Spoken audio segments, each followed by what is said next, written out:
Welcome to Sweet Life Beat Life. We hope this video helps. You start by confirming power and safety. Battery charged, engine off, parking brake engaged. Once done, you locate the low-pressure service port near the accumulator.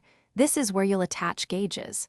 Make sure you use the correct refrigerant for your Civic model. Using the wrong type damages the system. Attach manifold gauges to low and high ports now. Listen and feel for obvious hissing as you connect. This gets you immediate data to decide the next steps. You run the engine with a /C on briefly to get pressure readings. Low side near 30-40 psi idle may mean low charge, while very high pressure signals blockage. Next, sweep the entire system with a leak detector. Pay attention to hose fittings, condenser, and compressor shaft.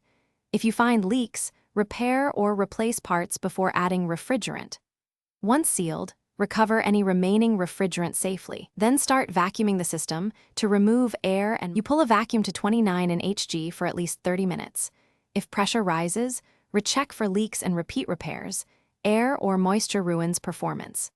Next, charge the system to the manufacturer's refrigerant weight using the low side port and monitor gauges. Add the correct PAG oil amount if you replaced compressor components.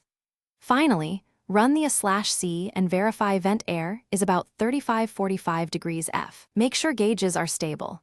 If not, re-inspect fittings and compressor belt tension.